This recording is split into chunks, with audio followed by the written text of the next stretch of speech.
O, nagbalik ako sa inyo.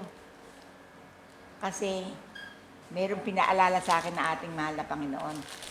Hindi ba kayo nagagalak sa buhay nyo na ako'y isang mother pa rin?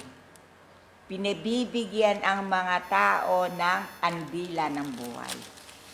Ang ibig sabihin pala ng kandilang ito, hahawakan nyo. Hindi nyo sisindihan. Dadasalan nyo ito. Kung may problema kayo sa kabuhayan, sa lahat ng bagay, sa pagsasama at lahat, dadasalan nyo dito. Ito ang magbibigay paliwanag sa inyong problema sa Panginoon. Palakpakan nyo yan. E then ngayon kung sino makakarinig nito at kung pumupunta dito, babatiin nyo, nahihingi kayo ng kandila ng buhay. Ito, ang ibig sabihin nito, hindi malalaos. Laging nasa inyo. Pag naalala nyo at may mabigat kayong sasabihin sa Panginoon, hawakan nyo. Kasi no ako iburol, kandila, liwanag ng kandila, ang pakikipag-ugnayan sa Panginoon. O, ako lang ang nakapagsabi sa inyo yan, wala akong magagawa. Kasi yun na naging karanasan ko. Yung po palang kuryente na yan, walang silbi. Itong kandila. Kaya ang sabi sa akin ng Panginoon, pag ikaw bumaba sa lupa, ibalita mo sa kanila na ang kandila ang nagbibigay ugnay sa buhay ng tao. Sa aking buhay. Kaya isang maligayang pagbati ko sa inyo na itong kandila na ito, iingatan nyo, maliit man o malaki. Kahit na nga nagbigay kayo ng konti, syempre may puhunan dito mga kapatid. Kaya kung nagsisikap man ang mother pa rin na nagpapamudmud itong nalalaman niya neto, talagang magsisunod kayo. Hindi nyo pangungulugihan. Isa-isa ko kayong babasahan miya-miya. Kaya lang may paliwanag pa ako. Palakpakan nyo, ito. Dito po sa aking mga pinagawa neto na iba't ibang uri. Ito po. Hindi po lahat ng tao nakakahingi. Hindi po lahat ng tao pinag-uukulan ng ating mahal na Panginoon. Ito po ang tawag, diploma. Kapag po ikaw malapit sa Panginoon, ako po inuutusan. Pero pag sasabihin mo lang po na humingi ka man sa akin ng ganito, ganon, hindi kita papansinin. Ang nagsesenyas po ito. Kaya ito po lahat nito may kanya-kanyang kapupuntahan.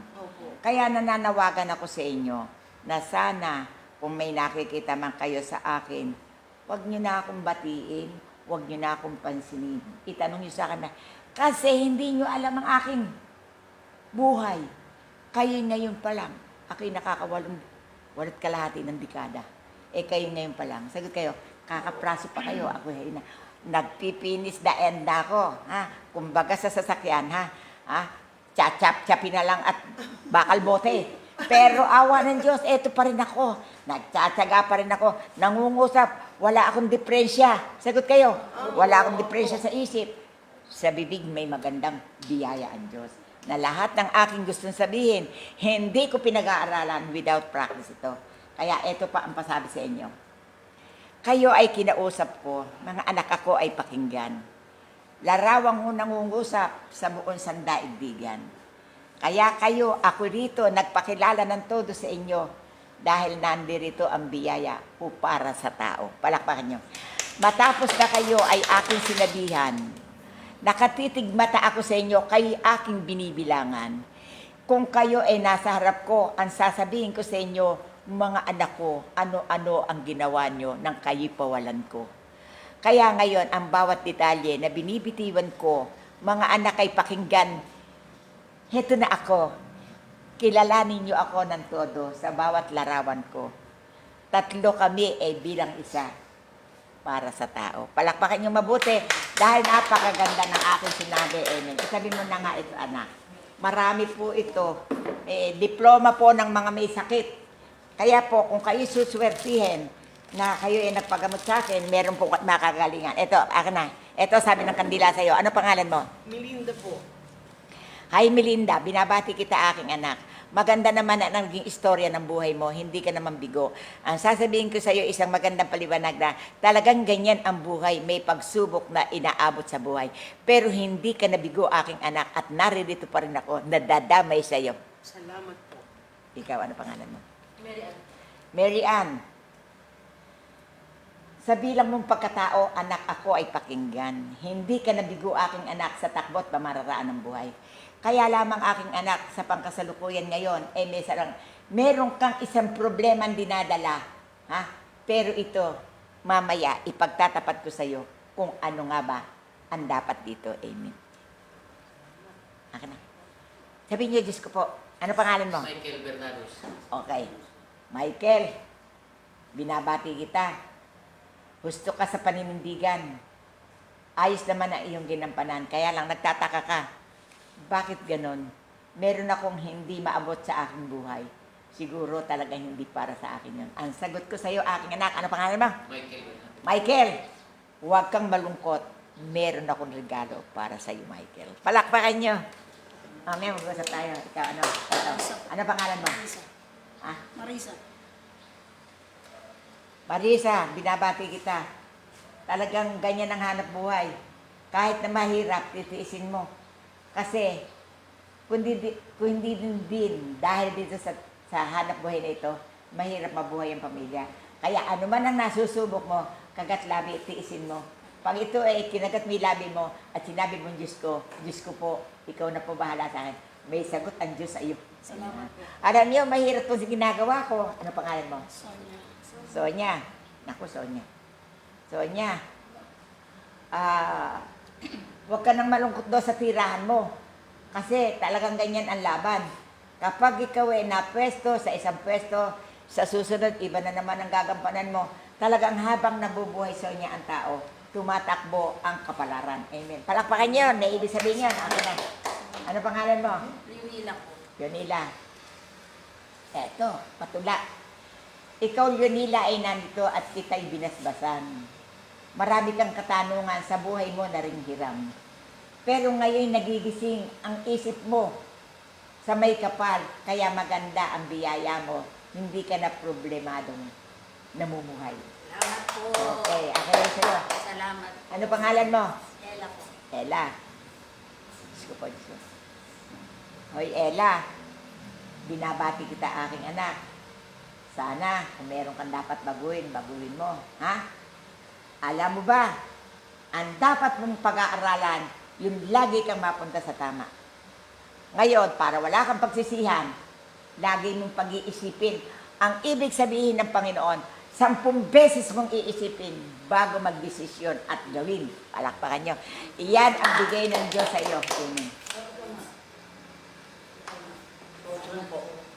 Davidson po. Ay, Davidson po.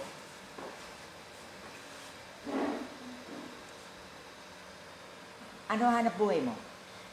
Construction worker po. Ha? Construction worker. Tayo-tayo lang. Oo.